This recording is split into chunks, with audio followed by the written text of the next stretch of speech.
Alors sans plus tarder, je veux déclarer ouvert la 3e édition de FEDIS pour femmes de distinction. Alléluia. Écoute-moi, tu n'es pas venu rencontrer un homme. Peut-être qu'on t'avait dit il y aura telle personne qui va parler, alors tu t'es dit je vais y aller parce que telle personne sera là. Ici tu es venu rencontrer l'Éternel. Ici tu es venu rencontrer celui qui n'a ni commencement ni fin. Tu es venu rencontrer celui qui a le pouvoir d'ouvrir et personne ne peut fermer. Tu es venu rencontrer celui qui appelle à l'existence les choses qui n'existent pas. Ça veut dire que ceux qui n'existent pas au-dedans de toi peuvent venir à l'existence ce soir. Information. Qu'est-ce qu'on a dit? Autant de morts, autant de cela. Mais quand on est divinement averti, et divinement averti, Dieu t'a dit que toi tu ne mourras pas. C'est que les gens peuvent être dans leur agitation, mais toi tu es calme. Pourquoi? Parce que tu es divinement averti. Bien-aimé, être divinement averti, c'est une bénédiction. Est-ce que tu peux toucher ta tête et dire, je veux être divinement averti des choses de ma vie? Je prie dans le nom de Jésus que les tiens soient épargnés parce que tu es divinement averti. Est-ce que nous sommes ensemble ce soir? Il y a des gens qui courent pour la bénédiction. Il y a des gens qui courent pour le mariage. Il y a des gens qui courent pour les enfants. Il y a des gens qui courent pour le travail. Il y a des gens qui courent pour la nationalité. Mais ceux qui sont dans la maison de l'Éternel, la Bible dit, oui, le bonheur et la grâce l'accompagneront tous les jours de ma vie et j'habiterai dans la maison de l'Éternel. Bien-aimé, dans la maison de l'Éternel, le rendez-vous ne te ratera pas. Tu seras là. On ne va pas t'envoyer un communiqué parce que c'est là où tu habites en permanence. On ne va pas te dire ne manque pas parce que c'est là où tu es en permanence. S'il y a un endroit où tu dois être, la maison de l'Éternel. Des sollicitations, de tout ce qu'elle pouvait entendre, elle est restée. Et ici, je veux plus considérer le fait qu'elle n'est pas restée comme juste une simple présence. Mais elle est restée comme étant au service de Dieu. Et laisse-moi te dire ça, c'est très important. Ton attachement à Dieu bien-aimé, ton attachement au service de Dieu te donne la valeur aux yeux de Dieu. Est-ce que tu comprends ce que je suis en train de dire? Laisse ceux qui viennent avec leur voiture, avec leurs chaussures, avec leurs montres, faire leur défilé. Mais ton attachement à Dieu et ton attachement au service de Dieu te donne la valeur aux yeux de l'Éternel. Ici, bien-aimé, je ne parle pas d'une présence passive. Il est reconnu que pratiquement dans toutes les églises du monde entier, sur les 100% de membres, il y a 70 qui sont passifs. Il y a 70 qui sont juste des spectateurs. Il y a pratiquement que 30% qui sont actifs. Bien-aimé, sors du 70, sors du 70. Ce soir, je suis venu pour dire à quelqu'un, ton temps de rester parmi les 70 passifs est terminé ce soir. Le temps de venir juste s'asseoir sur une chaise pour assister, regarder comment les gens chantaient, après on dit, d'ailleurs ils n'ont pas bien chanté, eux ils n'ont pas bien chanté, mais toi tu fais quoi?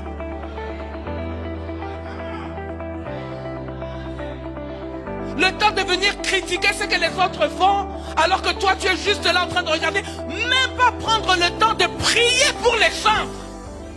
Seulement critiquer. Oh, tu as vu comment elle était montée? Tu as vu comment elle était descendue? Mais toi tu fais, hein? Et c'est ça le grand problème de l'église aujourd'hui.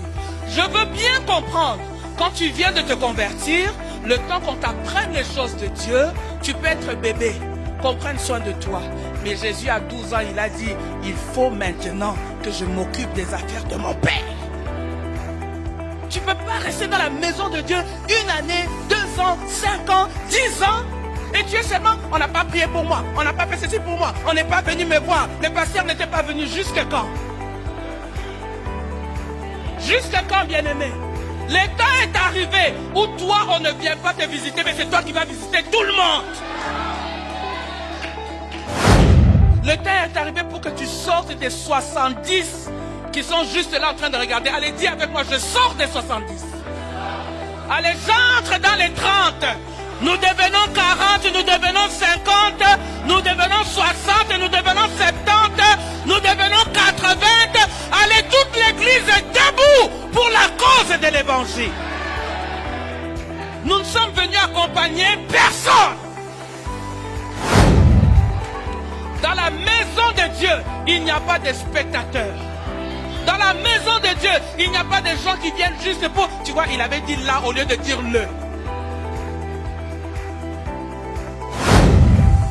Et ici, bien-aimé, je ne t'ai pas dit de prendre ton lit et de venir ici, dormir ici.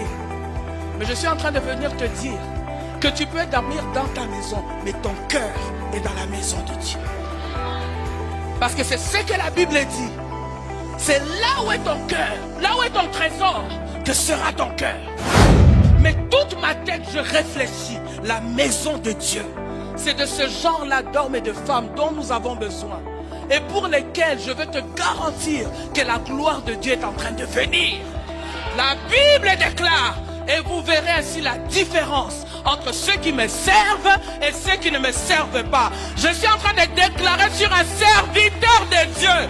En ce lieu, le temps de la différence a déjà sonné. Vous êtes vêtus, mais vous n'avez pas chaud. Tous ici, nous savons qu'au Canada, on a besoin d'avoir chaud, n'est-ce pas? L'hiver est en train d'arriver. La maison de Dieu peut amener la chaleur dans ta maison. Tu n'as peut-être pas payé le chauffage, mais tu vois un chauffage surnaturel qui commence à souffler dans ta maison parce que toi, tu es préoccupé par la maison de Dieu. Les gens lui ont dit, mais comment? Tu es encore jeune, tu peux encore te marier, tu peux encore faire la vie. Faire la vie, c'est servir Dieu. Moi, j'ai vu des gens, tu viens à l'église, tu étais élève, étudiant, dans la souffrance, tout ça. Et puis tu commences à avoir un peu d'argent. Et puis voilà, tu t'achètes une voiture. Et puis tu commences à tenir les clés comme ça. Et tu demandes, le jour de la prière, c'est encore ton frère. Tu as oublié le jour de la prière? Tu as oublié qu'après la prière, tu venais demander l'argent pour le transport.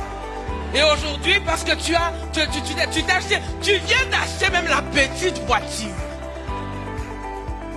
Et le jour où Dieu peut dire maintenant prends l'hélicoptère, c'est que toi tu vas commencer à être seulement en haut. Tu regardes les églises d'en haut, ils sont encore là. Oh, que Dieu t'épargne de ces choses. Un orgueil inutile qui n'a aucune raison, qui va mener la mort inutilement. Est-ce que nous sommes ensemble? Il y a des gens qui vont te dire, vous êtes toujours derrière vos pasteurs, ils vous utilisent. Bien-aimé, que l'Éternel t'épargne. Surtout, nous, vous, qui passons nos temps sur les petites vidéos là, dans les réseaux sociaux. Où on injurie les pasteurs, on a tellement injurié que toi aussi, après tu mets, j'aime. Il y a quelqu'un qui va te dire, c'est toujours l'église, c'est toujours l'église, c'est toujours l'église. Mais si ce n'est pas l'église, c'est quoi? Ma vie, c'est l'église. Alors, il est vrai, je ne vais pas te dire ici de couper avec ta famille, non. Nous devons rentrer dans nos familles parce que nous devons les gagner. Nous devons rentrer vers nos amis parce que nous devons les gagner. Nous devons rentrer vers nos anciennes connaissances parce que c'est nous qui devons les amener à l'église. Mais ma vie, c'est à l'église.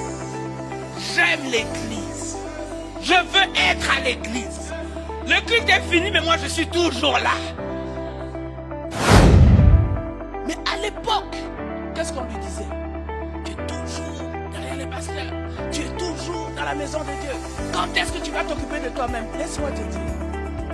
La maison de Dieu ouvre les portes que les hommes ne pourront pas ouvrir. Dans la maison de Dieu, je te propose de faire 3 choses. Est-ce que nous sommes ensemble? 3 choses que je te propose à faire dans la maison de Dieu. La première, comme cette femme, sois dans le jeûne et la prière. Deuxième chose que je te demande à faire dans la maison de Dieu, soutenir avec tes finances. C'est ce que Dieu dit. Vous dormez dans vos maisons languissées alors que la maison de Dieu se détruit. Tu n'as pas besoin d'un communiqué pour acheter une ampoule. Tu n'as pas besoin, bien-aimé, d'un communiqué pour acheter un micro. Tu n'as pas besoin qu'on vienne te dire, regarde, dans ce moment, il y a telle chose. Toi-même, tu peux regarder, tu dis, tu vois cet escalier, moi-même, je vais couvrir, je vais mettre les tapis. J'ai une maman à l'église. Un jour, elle est venue au temple. Elle regardait en haut. Elle a vu que beaucoup de tubes et tout ça étaient abîmés. Elle a demandé à personne. Elle est juste venue dire au pasteur à la fin, pasteur, j'ai remarqué qu'il y a beaucoup de tubes qui sont abîmés. Je prends en charge, je remplace tous les tubes. Et elle a commencé à dire à partir de maintenant, chaque fois qu'il y a des tubes abîmés, c'est moi qui vais remplacer. Bien aimé, le jour où cette dame a eu la promotion du travail, on n'a pas compris. Elle a été promue, elle a été directrice de sa société. Et un jour, on lui envoie un ministre qui veut la mettre mal à l'aise. Bien aimé, il y a des gens qu'on ne met pas mal à l'aise. Les gens qui ouvrent les yeux dans la maison de Dieu, qui voient le manque et qui pourvoient à ce manque-là, toi tu viens de mettre mal à l'aise au travail. Dieu lui-même s'est levé pour dégager le ministre. J'aimerais te dire, bien-aimé, que tes yeux ouverts dans la maison de Dieu vont faire que quand la promesse de Dieu viendra, elle ne te rate pas. Troisième chose importante à faire dans la maison de Dieu. Et nous tous, nous voulons prendre cet engagement pour ces trois choses. La première chose, j'ai parlé de quoi? Le jeûne et la prière. La deuxième chose, j'ai parlé de quoi? Soutenir financièrement. La troisième chose importante, va annoncer la bonne nouvelle. S'il y a une bonne nouvelle que tes amis veulent entendre, c'est que Jésus est Seigneur. S'il y a une bonne nouvelle que tes connaissances veulent entendre, c'est que Jésus est Seigneur. Et je veux te garantir, je termine par là. Lorsque tu annonces Jésus, Seigneur et Sauveur, sois aussi sûr que Jésus travaillera dans ta vie pour que tu annonces aussi ce qu'il aura fait dans ta vie. Voilà pourquoi ce soir je déclare, tu n'étais pas marié, que la gloire de Dieu te voie et te visite. Tu n'avais pas d'enfant, que la gloire de Dieu te voie et te visite. Tu étais dans des processus compliqués, que la gloire de Dieu te voie et te visite. Tu es dans la maison de Dieu, ton miracle à toi ne te passera pas. Mais tu iras dire que l'Éternel t'a fait du bien. Ces trois engagements, Seigneur, je veux te servir dans le jeûne et la prière. Seigneur, je veux te servir avec mes biens. Seigneur, je veux proclamer à ceux qui ne te connaissent pas que tu es Seigneur. Tu prends ces trois engagements devant Dieu et moi je vais prier pour toi. Élève ta voix et prie maintenant.